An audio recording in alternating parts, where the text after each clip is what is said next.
Our next item for review is discussion proposed utility rate increase. Can you go ahead and introduce yourselves for the public? Thank you, Mayor and Council. I'm Kini Knudson. I'm Deputy City Manager here with Goodyear. I'm going to do a little bit of an introduction before I bring Ryan up here. Before we get into the details of the presentations, I wanted to provide a little bit of context and background of what you'll be hearing tonight. Just a reminder, this is not for action tonight, it's just for discussion. But shortly before, Ryan's going to come up, our Budget and Research Finance Manager is going to take you through the presentation on a utility rate increase plan. We also have some special guests from our Citizens Committee that are here tonight, and we also have department staff who are here to answer any questions you might have. We understand that discussing increasing rates is not a fun conversation to have, but Goodyear is not alone in working through this. If you look around the valley, you have cities who are contemplating going through this, or in the process of going through this, or in the process of implementing the impacts of a rate increase. So the rates we're talking about today are on our city services bills. They're the kind of rates to be able to pay for the existing goods and programs and services for our residents in water, wastewater, and solid waste. These are not the same as our developer type rates that are impact fees and our developer fees that are meant to pay for new infrastructure, meaning that growth pays for growth. So this is different from those. So why do we need these to have a discussion about rate increases? I think first thing is that we're maturing as a city. And as we mature as a city, our systems, our infrastructure, our equipment need to be updated and replaced in some cases, and that's additional costs. We also have seen inflation and cost increases over the past several years. I will note that we did not come back for any specific rate increases related to those trends over the last few years. Many other cities did do specific rate increases to take care of that. And as we grow as a city, we also see the need to be able to adopt some new programs and services that our residents are looking for, and some of those are included in the rates that we're looking at tonight. And also we end up having new emerging regulatory issues or compliance issues or requirements that we need to come into compliance with. And I know we've also heard as well, when we're talking about rates, particularly water and wastewater ones, the question becomes, why are they so high? Quick thing we can do to respond to that is to look at what other cities are doing and what the rates of other cities. And that can be helpful at times, but it also can be misleading because there's some things that are unique to Goodyear that we deal with here that have an impact on how our rates are, and particularly in the water and wastewater area. And so in the water wastewater area, where we're located in the valley, for example, our surface water and our groundwater require additional treatment that many other cities don't have to go through. So that adds cost to our rates. And then furthermore, when we're talking about the water area, some other cities in the valley are able to take advantage of Salt River Project water. We aren't able to do that. Unless we get back, as Ryan has said before, if we get into the DeLorean and go back in time and sign on to the Salt River Project Compact.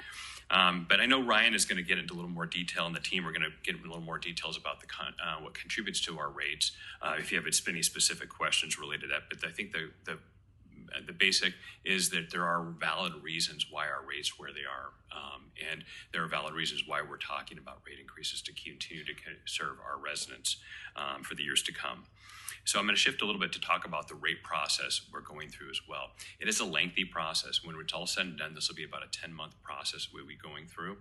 I think the way we do it here in Goodyear is fantastic. We have a citizen committee to be able to work with city staff to be able to ultimately bring a recommendation to council for consideration. We have multiple opportunities like this to be able to talk to council about what we're planning on bringing to you. And you've provided important feedback. Just last month at the retreat, when we brought back the number of rates we were looking at, council gave us guidance to not move forward with a stormwater fee that we don't have in place now, but we were considering bringing in a stormwater fee, and I want to thank the council for that, and you'll see that change reflected in Ryan's presentation tonight. I also wanted to talk about just some of the public posting and public noticing requirements as well. We do follow all the state required. We have been following all the state required posting notifications in order to look at increased fees. But I would also say from the noticing perspective to our residents, after this evening, we'll be doing a couple things. One is including in the city services bill notification about the public hearing coming up in December to decide on the rates. We'll also be including in the December edition of the In Focus magazine, we'll be talking about the rate. And then furthermore, we'll be using our social media platforms to be able to get the word out about the public hearing in December. So I'm taking enough of your time, and I want to thank you a little bit for that, to be able to provide an intro. I'm going to bring Ryan up now to talk a little bit more and take you through the presentation. Thank you. Before you do that, just for clarification, the rates we're talking about, because you have multiple water companies here, Liberty, we have no control over, which is people north of 10. So I understand they're going through something right now, which I assume is going to be significantly, I'm hearing, I don't know that for sure, that's significantly different than what you're going to be talking about. The rate you're talking about is south of 10. So just make sure everybody understands two separate water companies that we're dealing with here. Okay. Thank you, Mayor. That's correct.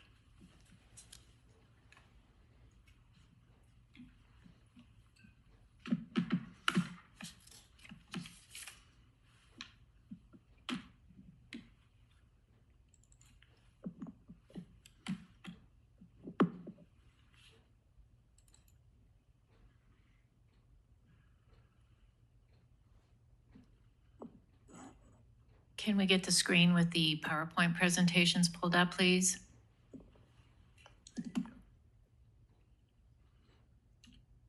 All right. Good evening, Mayor and Council. My name is Ryan Bittle. I'm the Finance Manager of Budget and Research here at the City of Goodyear. And my presentation is everything that Kini said, pretty much. I'll just go into a little bit more detail than him. But thank you for the preamble. The City of Goodyear currently has 4 utility programs that provide services to Goodyear residents. The first 2 on the slide in front of you are water and wastewater. And like the mayor said, the service area is everything within the Goodyear city limits south of the 10. That purple line on your screen is basically I-10. North of I-10, it's primarily Liberty Utilities, yes. On this slide is the other 2 utility programs that the City of Goodyear provides, and that is solid waste and stormwater. And for those 2 services, the service area is the entire City of Goodyear city limits. I will note that solid waste only provides service to residential customers and not commercial users. So with the 4 utilities and service areas in mind, the city is in the process of working through setting new rates for each of these programs. We commonly refer to this as the rate setting process, or doing a rate study. You may also hear us refer to a rate model. All these things essentially mean the same thing. For every city utility, every city-run utility in Arizona at some point goes through a very similar process to ensure that they have the necessary resources to continue providing safe and reliable utility services to their citizens. Our currently adopted rate plan expires at the end of this calendar year, which is why I'm here today to share some of the updates and the status of where we're at. Rate setting is an extremely detailed and labor-intensive process, which you can see on this slide starting way back in April of 2025. Some of the key stakeholders in the rate setting process are city and staff leadership. So the primary departments involved were the Water Services Department, who oversee our water, wastewater, and stormwater programs, Public Works for the solid waste program, as well as finance to help crunch the numbers, and city leadership for additional direction, vetting, and guidance. We partnered with Willdan Financial Services, or Financial Consulting, who we've been in contact with on a regular basis since April. Willdan is the same consulting firm that we used 5 years ago for our current plan that we have in place. So they had a familiarity with the City of Goodyear and how our operations work. So we thought that was a nice advantage to have. They have a team of dedicated professionals whose entire job is to do nothing but help municipalities all across the country set utility rates for their cities. And I would like to publicly thank them for their support and expertise. Another key group is our Citizen Committee, also referred to as the Citizens Water Advisory Committee, made up primarily of City of Goodyear residents who met about a half dozen times during this process, and we shared the detailed workings around the city's utility programs with them. Last but not least, City Council. Just like we're doing this evening, we're in the process of sharing our results and recommendations with you guys. We last met with City Council, as Kini said, on October 21st at our council retreat. Out of these stakeholders, we want to take some time this evening, specifically focus on the citizen committee aspect of the process. So this slide shows the various dates that we met with the committee and the purpose of each meeting. The first meeting on April 9th was our rate study kickoff. At that presentation, amongst other things, there was a Public Finance 101 discussion, a dive into City of Goodyear financials. We talked about what an enterprise fund was and how enterprise funds are different from other funds at the city. We explained that our water, wastewater, and solid waste utilities are all, in fact, enterprise funds, which means that the rates and fees that we charge need to cover the entire cost to provide each of these services. We discussed the various steps and timeline involved with the rate setting process and communicated that ultimately the committee's role as a key stakeholder in this rate setting process was to provide a rate recommendation to City Council. In May, the committee got, probably wasn't new information for them, an overview of the water, wastewater programs here at the city. This committee has actually been in place since 2023, and they have been meeting regularly since then, so they were very familiar with the inner workings of water and wastewater. On June 11th, we shared our solid waste and stormwater programs. On August 20th, we did our rate presentation where we discussed the various rate scenarios that we came up with, ultimately coming to a recommendation that we formalized on September 10th with the committee. That memo was attached to the agenda item tonight. It's been shared with council. That details what the committee's recommendation was, which we'll get into here in just a minute. So as part of the rate setting process, if we kind of stick with the theme of the citizen committee, we'd like to go back and recap some of the major talking points. So starting in April, we had our finance discussion, and there were three main takeaways from that presentation. The first is that we need to ensure that we are setting rates that cover 100% of the cost for these services. That's what an enterprise fund was that I just explained. Second, driven by financial policy, we need to make sure that we maintain a 15% reserve of budgeted ongoing revenues each and every single year. And third, and most critical of all, we have to do all this while attempting to minimize the impact of the costs on our ratepayers. For those who might be interested, the current rate recommendations to council are supported by about a 100-page document, which the consultant put together. It's backed by about a 10-year rate model behind that, and it includes anything and everything you might want to know about how the programs here at the City of Goodyear are ran. So, continuing in chronological order, after we met in April, in May, we talked about our water program first. Our water program is the largest of our 4 city utilities, and the key aspects of running our current system are listed on the slides in front of you. The first major component of our program is our CAP water portfolio. It's also known as Central Arizona Project. That's what CAP stands for. It's Colorado River water, essentially. That's where many of the canals you see throughout the valley, what they're used for. Another major source of water in the city includes using wells to pump and treat water from the ground. Unfortunately, again, as Kini mentioned, a lot of this water that's pumped is poor quality. So in order to remain in compliance with regulatory agencies, we must take additional steps to purify the water, which are both resource intensive and expensive, but a necessary aspect of running a city utility. We also have 11 storage reservoirs and booster stations used to store and transport water to all needed locations throughout the city. To treat our groundwater, we use several different treatment methods, including reverse osmosis, absorption, biological. In addition to having an 8 MGD capacity surface water treatment facility, MGD means million gallons per day. All of these facilities and infrastructure require specialized staffing to ensure proper monitoring and maintenance is performed. Over time, these assets need replacing, and they may need to be expanded, the costs of which are all included in the rate recommendations. Staying on the topic of infrastructure, capital projects were discussed with the committee, and specifically the pros and cons of issuing debt to help lessen the impact on ratepayers. A few of the key projects included in our proposed rate plan are on the screen in front of you. Expansion of our surface water treatment plant. This project is programmed for fiscal year 29 and utilizes impact fees as a source of revenue, helping ensure we stick to our philosophy of growth, paying for growth within the city. Another project is Site 21 treatment improvements and capacity. This project is programmed for fiscal year 27 and adds biological nitrate removal to help deal with the poor groundwater quality we just discussed.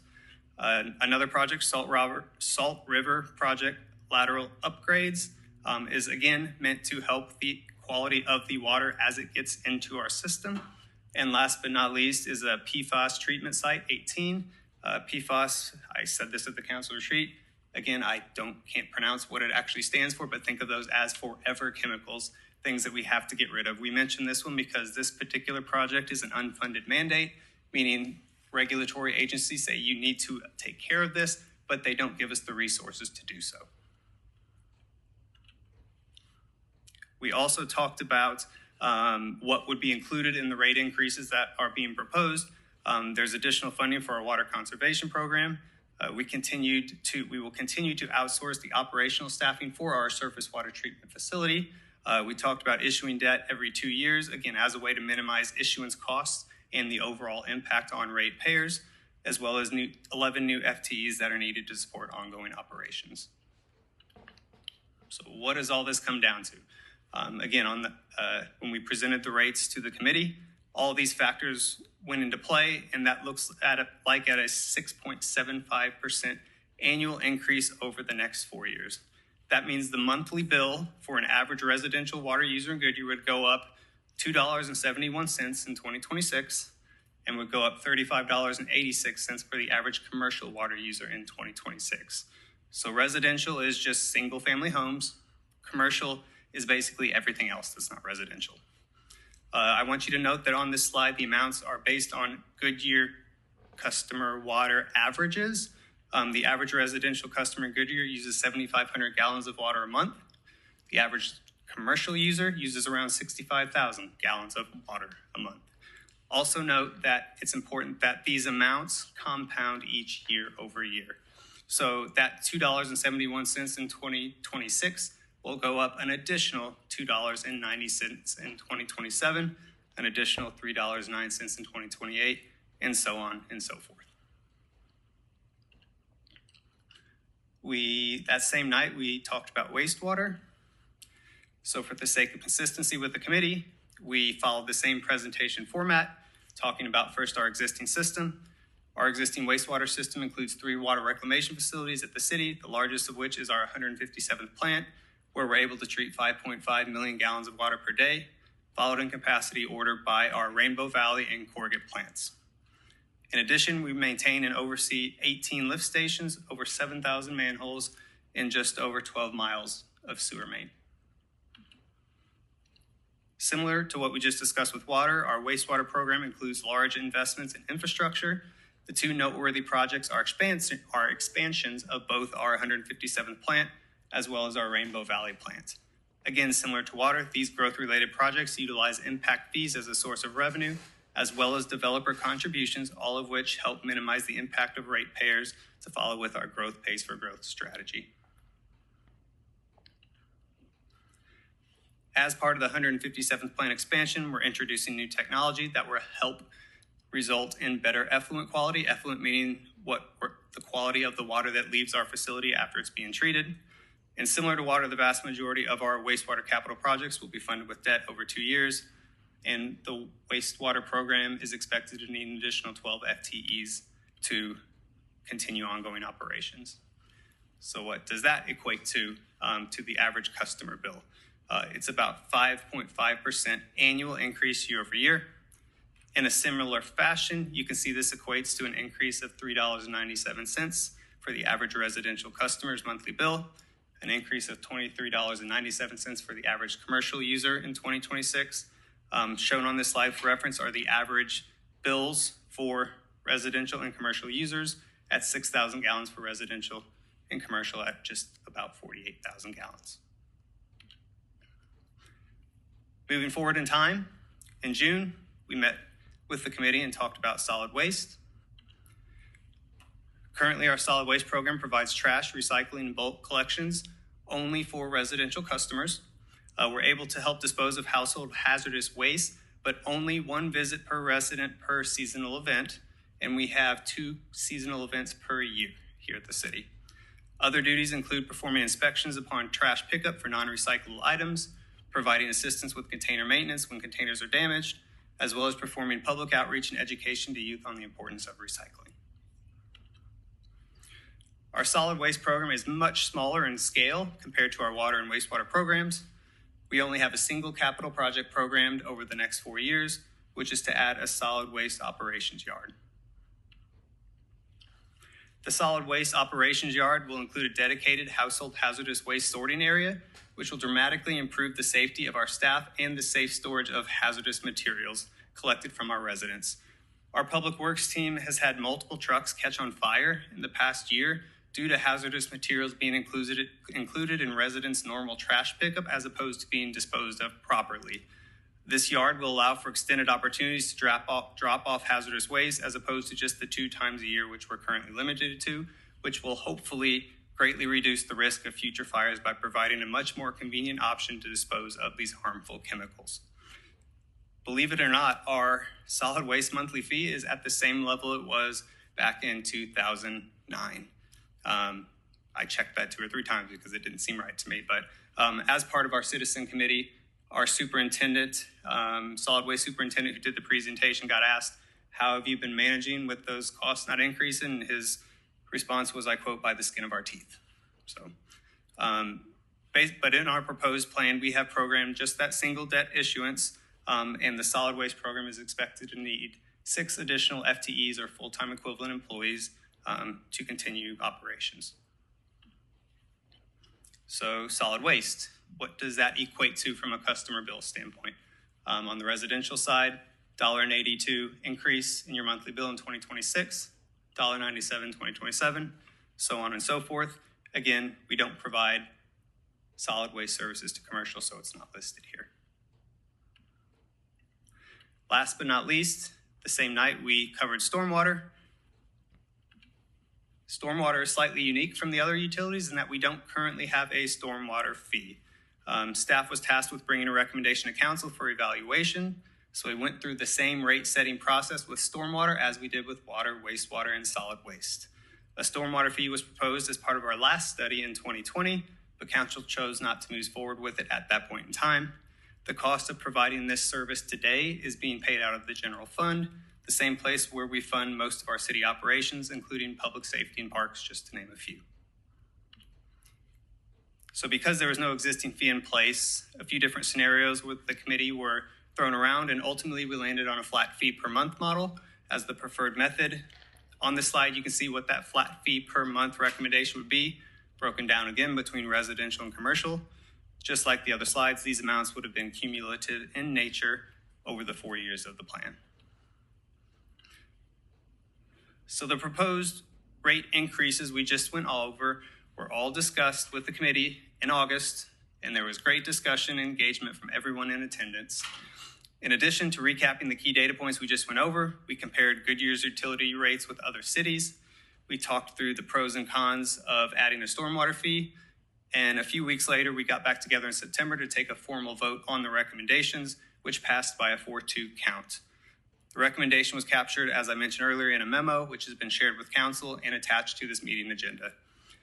At this point, I would like to step aside for a minute and get a quick sip of water, and I will allow Chairman Brown, or former Chairman Brown, who was the chair of the Citizen Water Advisory Committee during the rate setting process, as well as our new chair, Mr. Sheri, who was recently voted in as chair and was a member during the rate setting process. I want to give both of them a minute to speak to council.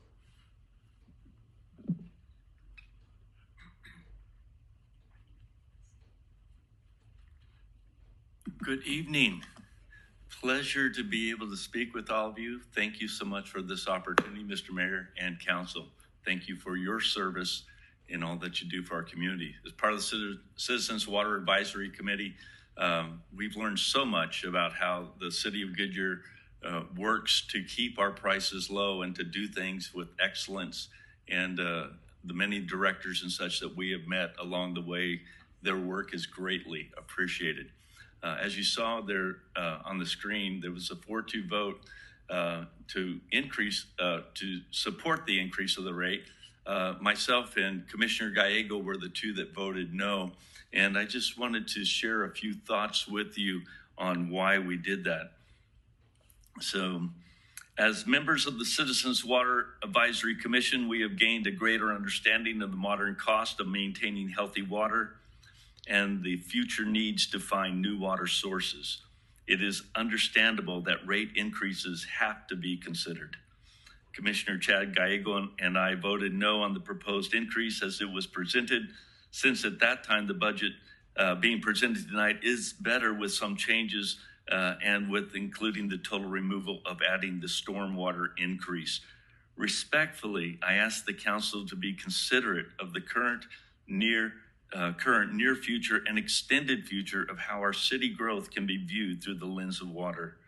To build, live, and sustain our city with the highest quality of life, it will always start and end with water. We are aware that the 100-year water certificate is required, but this certification also requires that it be requalified every 10 years.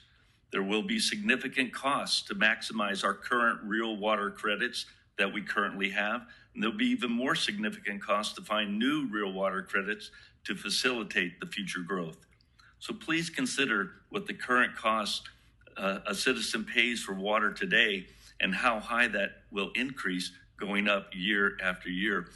As you saw in the presentation, it looks like a couple dollars here, a couple dollars there, but it's aggregating every year, and it's getting significantly higher. I'm sure you guys are aware of that. So this is one of the things that stood out to Commissioner Gallego and myself, was like, this is a very significant increase that's going to be going on, because in the back of our mind, we understand that there's going to be other costs that are coming, finding these new water credits, new water sources.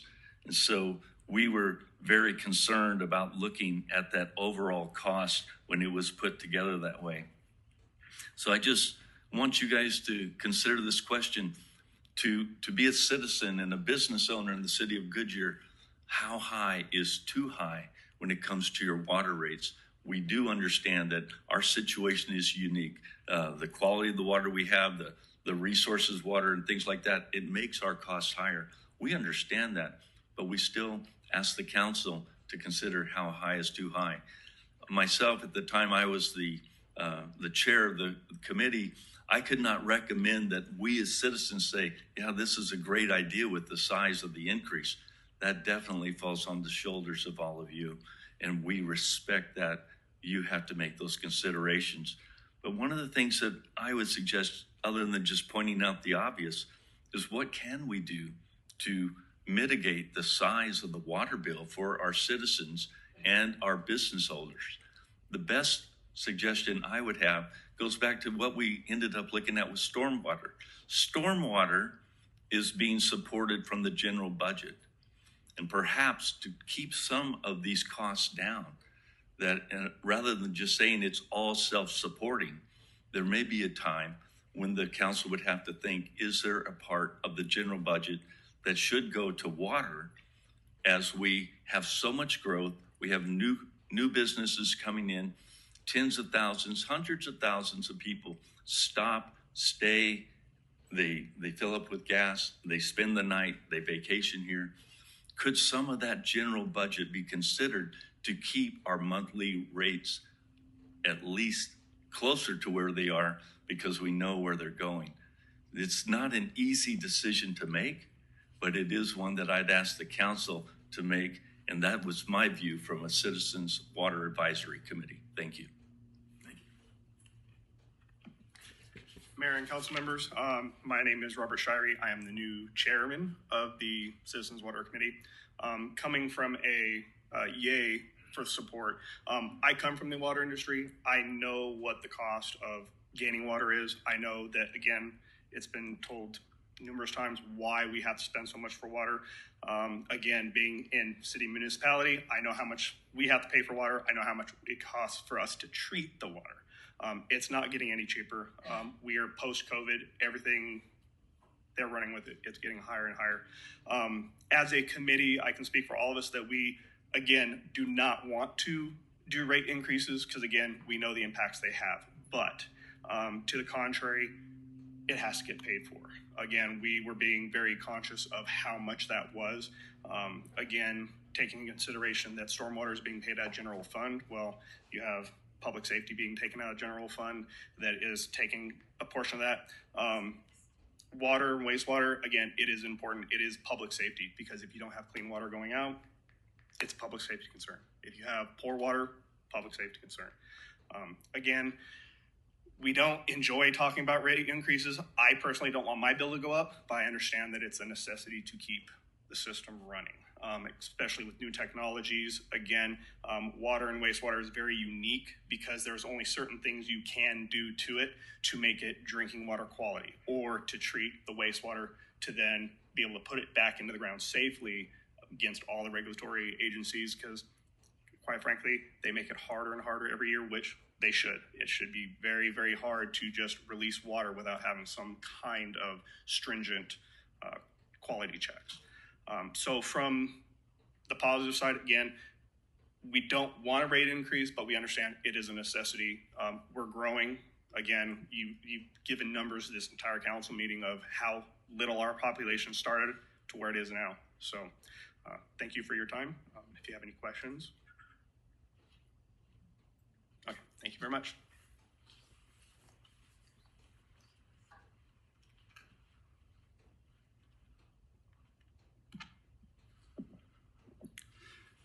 All right, thank you both for your words and your passion and dedication to serving your community.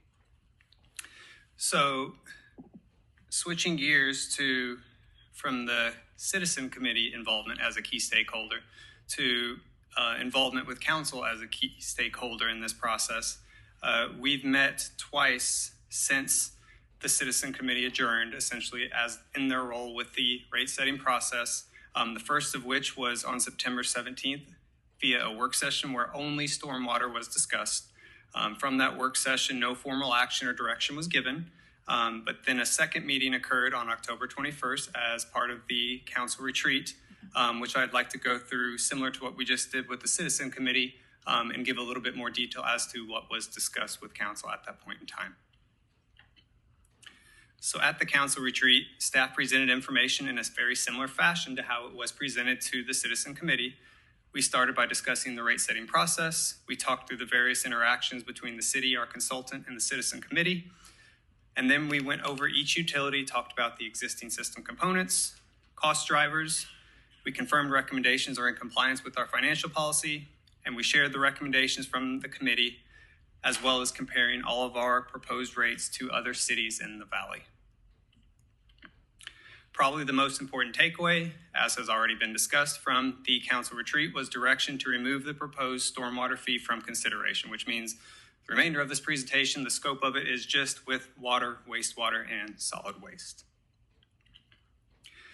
So this slide, or very similar to this, was shown at the council retreat, and it compares Goodyear utility rates versus our other valley benchmark cities. This is publicly available data that anyone can access. I do want to point out that the amounts being compared on this slide are based on 9,000 gallons of water usage and 8,000 gallons for wastewater, where Goodyear residents on average use 7,500 gallons of water and 6,000 on the wastewater side. I also want to draw your attention to Liberty Utilities, which is highlighted in yellow just under Goodyear in the middle of this slide. Liberty is currently in the process of proposing 43% increases to their water bills and 54% increases on the wastewater side. And this, what is on this slide, is where Liberty would stack up after those increases go into effect. Now, there's two different ways you can look at that. On one hand, you could say Liberty hadn't increased their rates since 2018. However, now their customers are looking at around a $35 a month increase to their monthly bills. That was back of the napkin math. But I am a Liberty Water resident, so I will be eating $35 a month in addition going forward. The philosophy here at Goodyear has been, from a rate setting standpoint, to take a more gradual approach and phase in rate increases when they're needed over time, as opposed to holding off and doing large increases all at once, which makes it much harder for households to absorb in their monthly bills. That being said, there is no way to get around that our rates are high, but similar to what has been mentioned a couple different times, I wanted to just take a second to reiterate some of the reasons why the cost might be high here in Goodyear. So we talked about these particular water and wastewater cost drivers in our Q&A portion of our council retreat in October, but I wanted to highlight them again. We talked about CAP water being a large part of our water portfolio, Water is a finite resource, and water is not going to get any cheaper anytime soon. We talked about the DeLorean and going backwards in time. Because we have cap water, our rates will likely continue to be much higher than others who benefit from having SRP water, which in order to get that, we would have had to have signed up for it back in the early 1900s. Second item on this slide, which we're also talking about already, has related to groundwater and the treatment of groundwater. So we have limitations based on the terrain and aquifer positions in the city where we can place our wells. Unfortunately, these locations aren't always optimal from a cost perspective, and thus these less than ideal locations add additional infrastructure to connect our wells to our existing system, which is yet another additional cost that other cities in the valley may not have to deal with to the extent that we do here in Goodyear. Last but not least, but somewhat related, as a standalone challenge, just wanted to talk about City of Goodyear's geography in general. It's roughly 31 miles north to south for the wastewater service area, so I-10 to the south of Goodyear, as the crow flies. But we have varying degrees of elevation within the city and development scattered both in the north and southern regions. This geographical setup leads to even more infrastructure challenges and the need for lift stations, additional miles of water and sewer main, just to name a few. Again, this as opposed to other municipalities who might benefit from more regionalized operations and facilities. So for example, in Goodyear, we have 3 water reclamation plants, 2 of which have quite small capacities, but are 50% more expensive to operate on a per MGD basis than our largest 157th plant. This setup makes it difficult to gain economies of scale as we continue to grow despite our best efforts to minimize costs on ratepayers. Now, the point of sharing this is not to point at any one of these in particular that's more or less important than the other, but more so to look at the unique makeup of all of these factors combined, which unfortunately put us in a difficult position right out of the gate to compete with other cities on cost. Now, what I just mentioned, we would consider at the city more or less fixed costs. When we're comparing ourselves to other cities, it's like doing a mountain climbing contest where getting to the top means the fastest means you have lower rates, except we're told we have to climb with one arm tied behind our back. So these fixed costs do make things tough. But what can we do and what are we doing is we're focusing on operational decisions on a go-forward basis to minimize the impact of future rate increases on our residents. This slide shows some of the additional cost drivers that we're looking at on a go-forward basis, which were discussed at the council retreat, and not surprisingly start and end again with these capital and infrastructure costs. So if you continue with the assumption that Goodyear has a large amount of infrastructure to maintain, it's natural that if I was a council member or a citizen, I would ask, what are we doing to manage those costs, right, on a go-forward basis? So let me first say again, staff is acutely aware of these cost drivers. And one of the ways we're managing these costs is sticking to our growth pays for growth philosophy, ensuring that new infrastructure that has to be constructed is paid for using development impact fees or via developer contributions. So the city's strategy has been and will continue to be to invest regularly in maintaining our infrastructure in a responsible manner. The key word there being responsible. Unfortunately, that likely means that these capital costs for infrastructure will continue to put pressure on rate increases in the future. However, our stance is that by managing these assets responsibly, that's the better alternative than to saving a few dollars to the point where our system teeters on the brink of failure. Other cost drivers, not capital in nature, but listed on this slide, include staffing. I think I mentioned specialized staffing as one of those cost drivers previously in the presentation. If you use the surface water treatment plant as an example, we are continuing to outsource that because it's becoming harder and harder to find staff internally that can do the things that we need them to do. Unfortunately, that puts additional pressure on our costs. And last but not least, operational cost pressures. So even though we are a public utility, that does not make us immune to cost pressures from suppliers and commodities. So our water and wastewater operations include over $5 million of annually in electricity, chemicals, and fuel costs that, just like residents, we have to do our best to try to absorb these versus passing them on to our ratepayers. Right off the top of my head, I know APS is proposing a 14% rate increase next year. and we're doing everything we can to absorb those costs in our models. So switching gears just to look at the solid waste program, I do want to reemphasize that our solid waste program is much more favorable when compared to other Valley cities. In fact, we're the third most affordable program in the Valley at this current point in time. That being said, the same cost drivers you see for water and wastewater are the same cost drivers impacting our solid waste program, just on a smaller scale. Now these items, summary, we're there, I promise. So now that we've kind of walked through the timeline of what we've done previously in the rate setting process, we are at the current point in time, and let's see where that leaves us moving forward. So checking the box, like we talked about at the beginning, all of the rates proposed are compliant with our financial policy.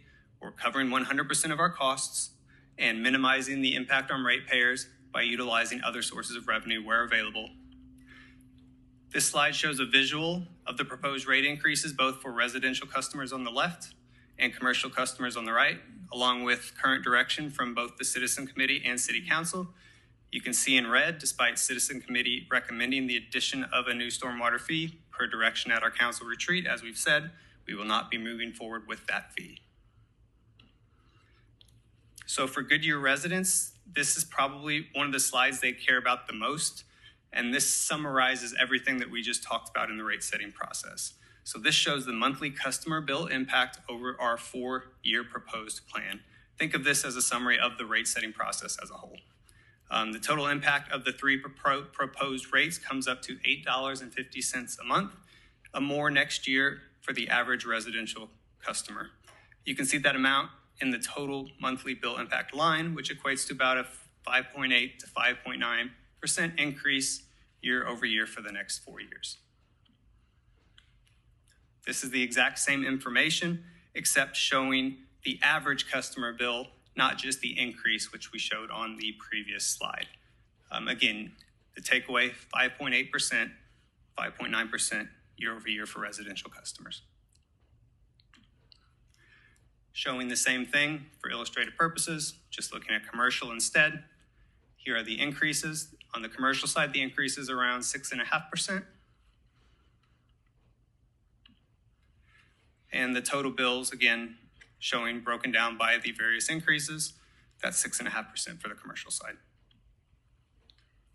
All right, so this brings it to the last slide of the presentation, which shows the various touch points, which Kini kind of hit on at the very beginning of this presentation.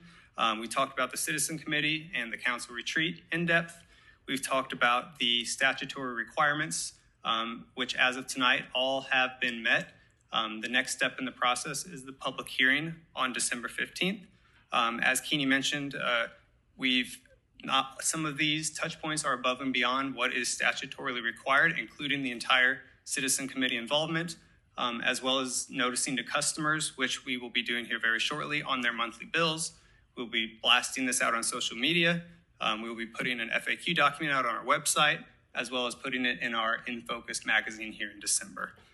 So I'd like to close the presentation similar to how I started it by reemphasizing that all municipalities in the Valley go through these similar types of processes when they need to increase their utility rates. Per my own research, every Valley benchmark city either has an adopted or proposed water or wastewater increase for 2026, except maybe one of them. Of those on the water side, 6 have increases that are larger than what Goodyear is proposing in 2026, and 7 are larger than what we're proposing on the wastewater side. So nobody wants to increase costs. I don't, nobody at the city does. From a recent Government Finance Officers Association training that I attended, I think one of the speakers summed it up pretty well when the topic of rate increases came up, and he said, for better or worse, based on the state of things, if you're not increasing your rates, you're just kicking the can down the road. And with that, I'll turn it over for questions. Before we get into that, can you go back a couple slides? Let's see, keep going. On the residential, the total piece there, because there's what's not in here is stormwater, right? Correct. Okay. Can you, and again, unfortunately, right now, there's still affordability, understand. And I know we got to cover costs. But if you could get for me, because the stormwater is being covered by general fund, it's my understanding that's already been budgeted, correct? So that's not, we're taking anything away, that's already in there. Can you get for me what the general fund subsidy might be for each 1% that goes down on that rate for 2026?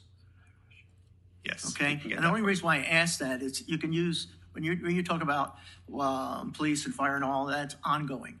But as we grow and you've got construction, even though I don't like using one time for that, but if there's a possibility to try to get over the hump in 26, only because I believe it's going to get better in 27 when some of the legislation makes its way through. Could be wrong on the federal side, but to help some of those people out right now that are having those issues. Like I said, I was at the grocery store there. I couldn't believe the cost it was just to get, they say Thanksgiving meals going down, but it wasn't from when I left that grocery store. But anyway, what 1% of the general fund, and I'm not talking about something that takes away from fire, police, or anything like that, possibly a pot of one-time, construction, sales tax, et cetera, what that impact would be, because I have no idea. I mean, it may be something we can absorb, it may be something we can't, because I know we got to cover costs, but I really think 26 is still tough out there for a lot of people, and if we can cut a little bit of a break, I think that would be nice. That's just my 2 cents worth. So with that, I'll throw it here to you. Yeah, thank you. I think to all the hard work of the Citizens Committee as well, going through this and voting and helping us out. So I had kind of similar question here. I know we need to raise it. I know it needs to pay for itself. So we need to continue to grow the infrastructure, and that's going to take money to do that. So, but my question is somewhat similar to the mayor's. And if I look at slide 29, what would be, how much general fund money would we be if we did $140 versus almost 100, getting close to 180? I'm just curious what that. I'm just curious what those numbers would be. How much, if that's if that's a necessarily ongoing, but maybe it's one time, so we can at least subsidize that a little bit, and then as everybody else continues to raise their rates, if we stay $5 below the top people, I don't know, something like that, to make sure we're not the number one in cost in the state of Arizona, or at least the county here. So I'd be interested in that, what that number would be like. Or in that, yeah, I think we definitely need to increase something.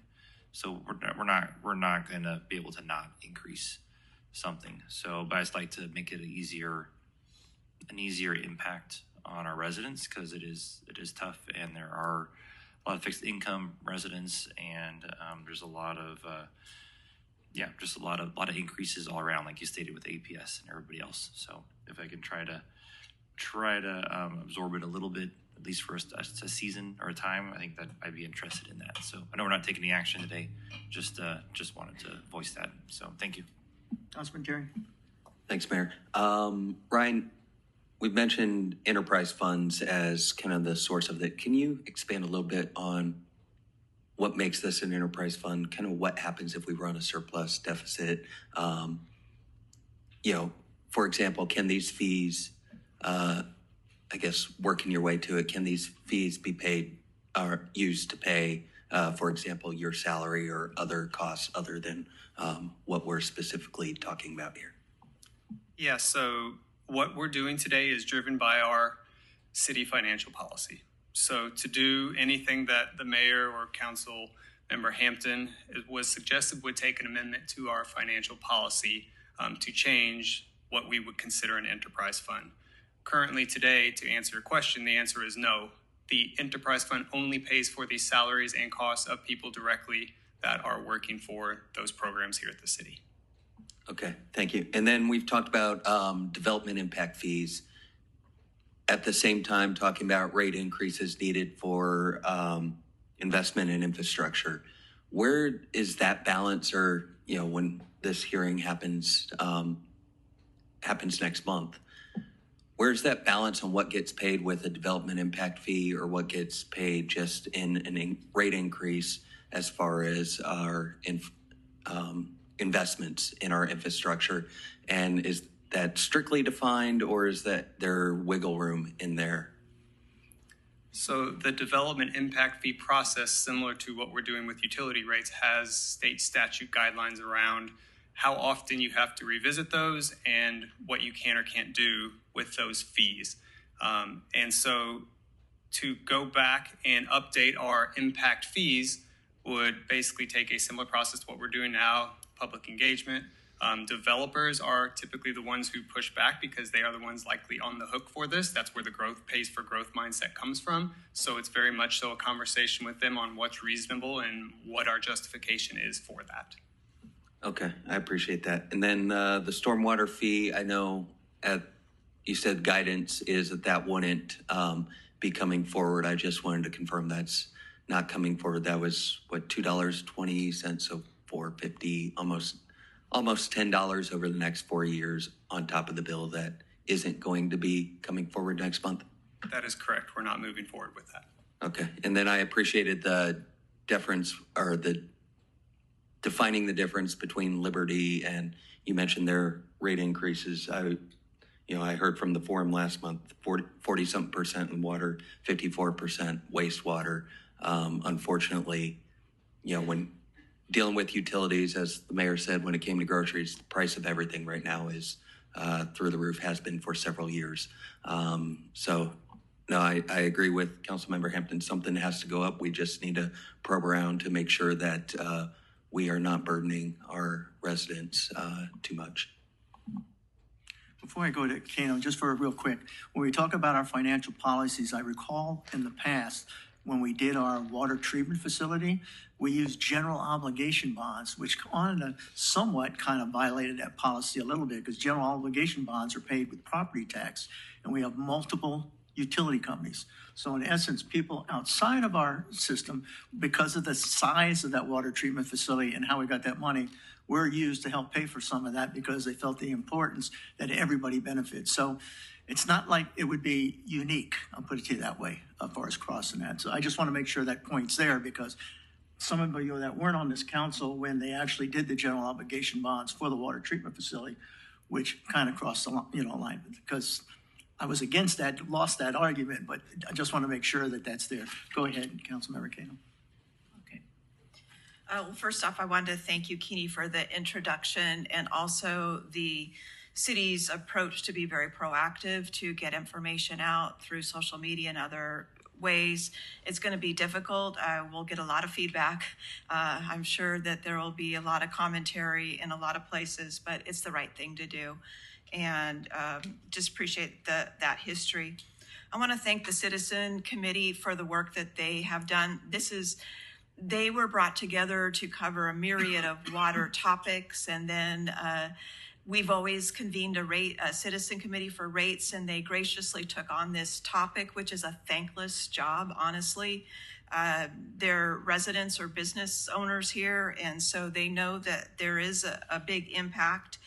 And they got a lot of technical information to help them formulate their discussion and what their recommendations are. I mean, you were pretty technical tonight, but I mean, it really goes into, you were skimming along the surface for how difficult it can be. And so I just want to say how much we appreciate your work, and that you recognize this is a serious undertaking, and definitely it has implications.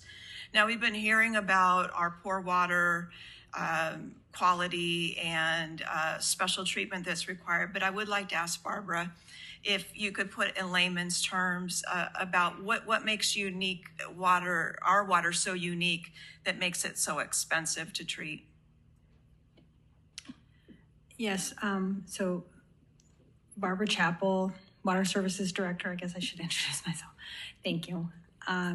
For our groundwater in Goodyear, we have one of the constituents is total dissolved solids. So we're the Salt River Valley for a reason. The reason they call the Salt River is because it's got a lot of salt in it. That is very hard to remove.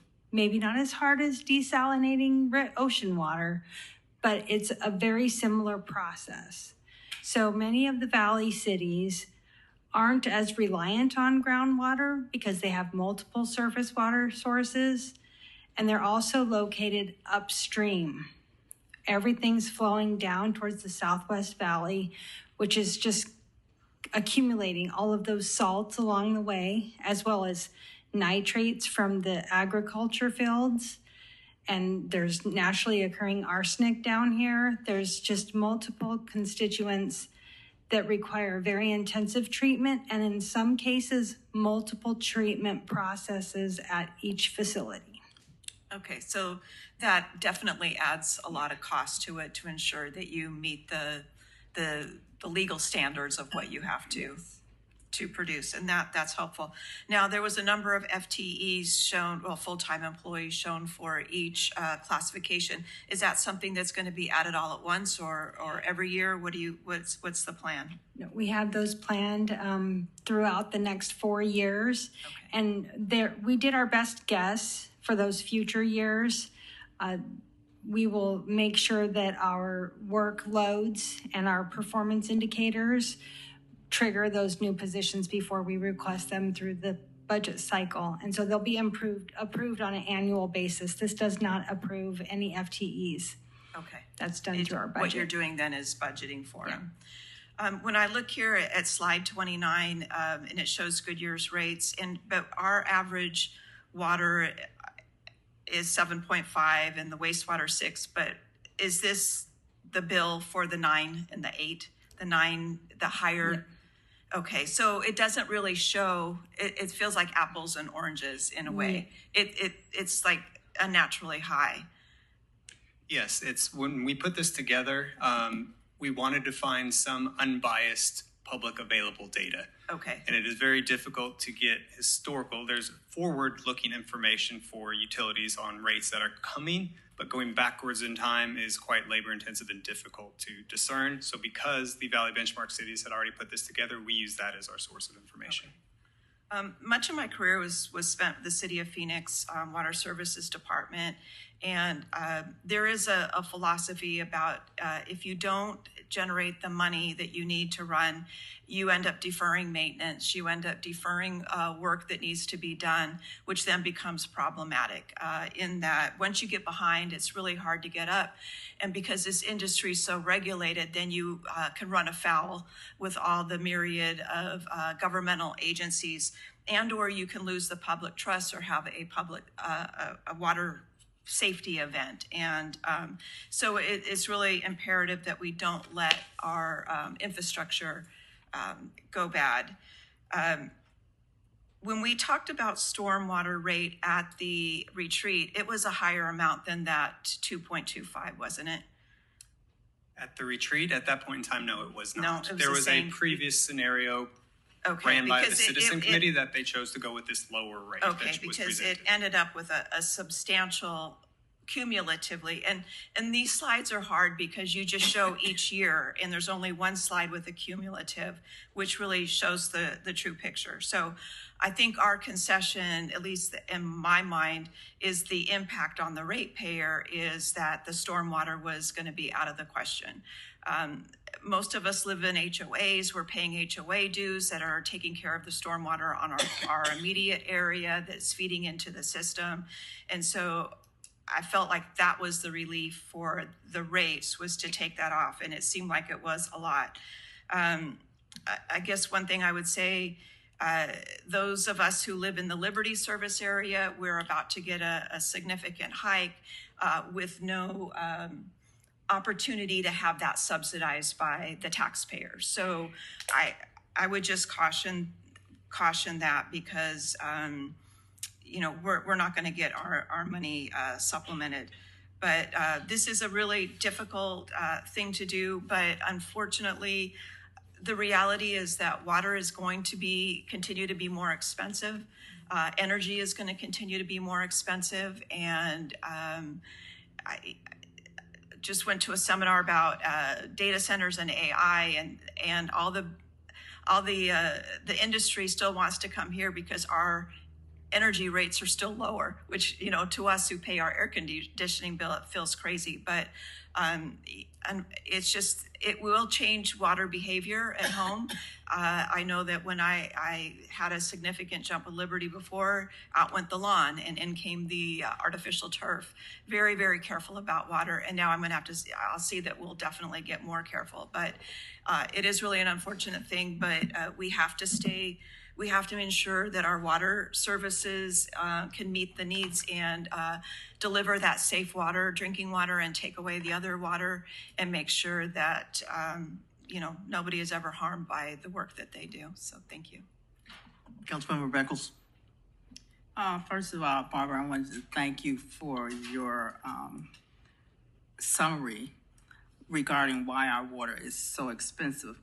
But my question is, where is most of the growth today? Is most of the growth south of I-10, or is it north of I-10? Or I might want to punt that question maybe to our economic development group or DSD group, maybe. anybody? I don't know off the top of my head. I'm sorry. I would think south. Well, And Mayor, Councilmember Beckles, I think when you're looking south of the river, for example, we've got a lot more residential in that area, but between the river, I-10, a lot more of the industrial commercial development going on there. So it depends on what type of development you're probably talking about in there. But we do have a lot of growth coming up. A lot of the impact fees and things like that are generated north of the river. That's just the way the development's happening. But I hope that answers the question. Thank you. That's good. Thank you. Well, I think this whole question of water is pretty tough for everyone, but water is essential for all of us every day. I too worked in water. I worked in water for 8 years at another city. So I get how important that our enterprise funds, that we keep it where water pays for water, and we continue to do the things that we need to do to make sure that our water and our water treatment is what it is. And Councilmember Kaino actually said it best, but this is a tough decision, and I think that your presentation has been very good at explaining, at least on our side, and hopefully our citizens can understand that we have to move forward with this. Thank you. Anything else? Well, with this, there's no action required, correct? Mayor? So, Mayor? yes. City Manager. Oh, City Manager? I do want to make, just clarify just how we move forward. There's some suggestions about going and looking at the rates and coming back, or sticking with our current recommendation. And in order for me to work with staff, I want to be clear. At this point, we would stick with our current recommendations unless I'm directed differently. No, my question is I wasn't necessarily not going with I wanted to know what the impact would be for that account, because if the impact's minor, I might want something a little less. So I have no way to base that decision until I know what that impact would be if 1% was lowered instead of 5.8, it was 4.8 or something like that. So I have no idea. Are we looking at 100,000, one-time money? Are we looking at 50,000? Are we looking at 300,000? I mean, if it's significant, then obviously I don't want to tap that, because I'm a firm believer that utility rates should cover its cost, and not cut any of our maintenance, because you fall behind, it's just worse. You know what I mean? Like Liberty's doing. That strategy makes no sense, but that's from my perspective. That's all. In order to get that back and actually have a discussion or further conversation around it, we may have to delay our process some, because public notice does go out tomorrow. So we'll get back with you on that. Can you do an executive summary or something on what that impact may be? But then it would need council direction, consensus from council as to the whole council. I got you. Well, it almost sounds like the council itself is pretty much set on the rates. I might just be an outlier, so when I get the information, so I don't want to hold up your process for that. So we'll move forward with our yeah. Well, I'm curious with the number, but how, if we hold up, how much do you hold up for that information? So, Mayor and Council, with the public posting we did, the statutory requirement, it sets a guidance for what's the maximum council can set a rate increase. So in the interim between now and the public hearing on the December 15th, we could run some scenarios that would still allow you to either go up to the recommended rate that we posted or something less. But we will not be able to notify the public of what those rates will be. Because we have the max, but where they fall, somewhere in that range, we could do a range, we can work it out. But I just want to make it clear that we can get you the information, but we want to make sure our residents are informed of what they possibly could be looking at for the December 15th public hearing. We can, we'll stick with the high. We're good? Does that make sense? Yep. We'll stick with the rates right now. We'll give you the information, and then we can see where the public hearing ends up. Okay. Thank you, Mayor, Council. Good evening. Barbara Chappell, the Water Services Director for the City of Goodyear. So I'm here this evening, wanted to talk a little bit about public involvement and how critical it is for many of the services that the city offers. And in the past, we've assembled committees for to address a particular topic, such as our rates or maybe even water conservation, but those have been finite committees. This year, one of our city manager's goals is to create a standing water advisory committee with members seated by October. So what we are requesting tonight is to approve the bylaws, which explain our proposed membership. The proposed membership will consist of 7 members and 2 alternates. While we do look for the majority of those members to reside within our service area, we are open to others who may have other vested interests, such as business owners or property managers. So there is a possibility for those members. Members must be registered voters, live in Goodyear for at least 1 year, and not have conflicts such as city employees, council members, or if they're in already 2 other boards or commissions, we wouldn't accept those applications. At least 50% of our members will serve a first term of 3 years, so that we'll have staggered terms beyond that, so we don't lose the whole committee all at once. Some of the goals and objectives will be pretty much everything water. That means water, wastewater, all of the services we provide, regulatory programs. Some of our goals and objectives are to explore strategies to expand and diversify our water portfolio for our future development, review capital and ongoing operational needs, expenditure needs, and then weigh in on those rates and fees that are needed to support those. Finally, we want them to develop, recommend, and promote water conservation. So our schedule, this evening we're here to request that you establish the committee and adopt the bylaws, which will then allow us to begin the application process.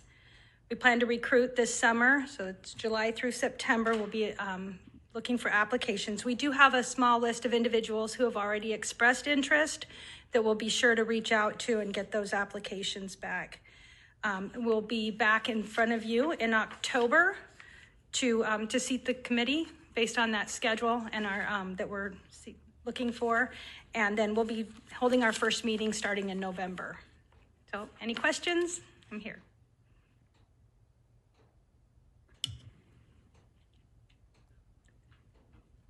Mayor, there's no speaker cards.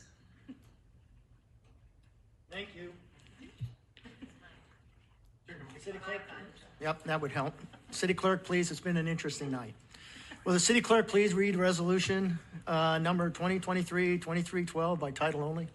Adopt resolution number 2023-2312, establishing a Citizen Water Advisory Committee, adopting bylaws for the Citizen Water Advisory Committee, authorizing staff to take all actions necessary to carry out the intent of the resolution and bylaws, and establishing an effective date.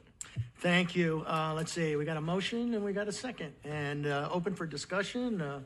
Councilmember Campbell is first up. Okay, thank you, Barbara. I think this is a wonderful idea. I would like to ask that you emphasize to the committee once it's established that if they do make water conservation recommendations and the council does not immediately adopt it, that it's okay. Just because they make the recommendations doesn't mean that's what we're going to do, because we have to coordinate it through the departments and budget and this, that, and the other to figure out how it works. And I don't want to have any backfeed like we did with the last committee because they felt we didn't do it quick enough. And I think that is a deterrent to what we're trying to accomplish, because this committee's going to go for 3 years. And also, I don't know if there's any thought of getting all fresh new committee members rather than enlist the ones that were already on the other one when we need new voices, as long as they're from our service area or someone who owns property in our service area that would be using our water. So that's just my thoughts, and I think it's a wonderful idea to do, and I'm anxious for us to get started and to hear back from them for what their take is, what they think we should be, how we should be moving forward. Yeah, thank you, Councilmember Campbell. To clarify, the small list of applicants that we'll be reaching out to are individuals who have recently expressed interest in water. Wonderful. So we had a couple show up at a council meeting a couple months ago, and we got their contact. So they're not necessarily former members, but of an older commission. Yeah. These will be new ones that have It's just expressed nice interest. to get fresh new voices and to enlarge our volunteer base, so to speak, because we don't want the same people from the same neighborhood doing all of this work when there's other users that probably have just a great opinion as well and would like an opportunity to interface with our staff. And I just like to share it, so. Thank you. Sorry. No, thank you. Okay. You good? Vice Mayor? I'm very excited that we are at this phase. The former Citizen Conservation Committee was disbanded in 2018, and certainly water is now at the forefront of everybody's attention. Obviously, it's in the media a lot, and certainly Goodyear's very well positioned, but I think it's important that we do continue that civic engagement with our citizens. Do you envision, even from this, some sort of community education? I think, we have to continue to get the word out about our water situation. So we do actually see a good portion. So a good portion of the first year is going to be educating the committee. Yes. There is a lot of items that they'll be, listening to and hearing about, and decisions, recommendations we'd like to get from them. So in order to do that, we find it very important to get them really immersed in our world. So that's going to take some time. It'll be a little bit before we start getting recommendations from the committee and things like that. And that's partially why we're staggering those terms too, because it's a big learning curve in the beginning. But yeah, I would agree. Mm-hmm. The committee, is this considered to be an ongoing committee, just yes, it is. As same as maybe other standing committees? Yep. Okay. That's very the intention. Good. And will we limit it to people in the service area? Because this is a citywide concern. Is it open to anybody who's a resident of Goodyear to be considered? So it is open. We are looking to get the majority in the service area because we'll be looking at rates as well, capital projects, needs for the department. But we do leave that open to others that are outside of the service area and maybe even outside of the city for those other or whether they're a business owner or maybe a property management company that has property in the service area.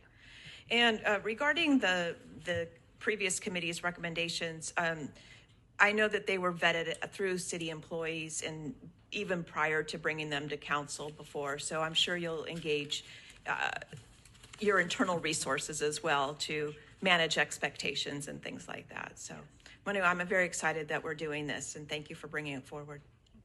Thank you. Councilmember Lauritano? I want to also thank you for bringing it forward. I think this is really important and really timely that we do discuss water. And I think it's also a great way to tell our story to the committee members and let them also kind of tell the story of Goodyear and our water here in Goodyear. Because unfortunately right now, a news clip on the media doesn't always tell the right story of what we have here. So I think this is a great way to really tell that story. So I appreciate it, and I look forward to meeting your committee members.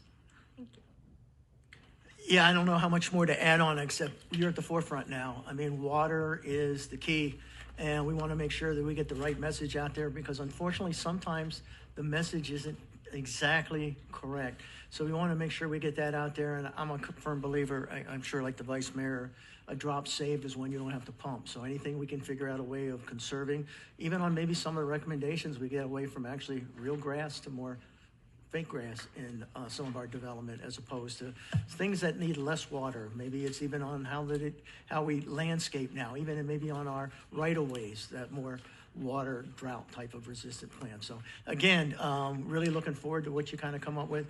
I would like to so see a balance, because the fact that you're going to be dealing with rates, I really think it's important that not everybody be in our rate paying systems, but they have a substantial input, because they're going to control and make recommendations on rate and the capital improvements that are going to be needed for our system as well. And any commercial owners that are also a part of there as well. So, and I'm sure you'll have balance in there. But yeah, you're at the right time right now, and it's water is going to be really big kind of going forward. So with that, do I have a motion and a second? Can we go ahead and open up the voting, please?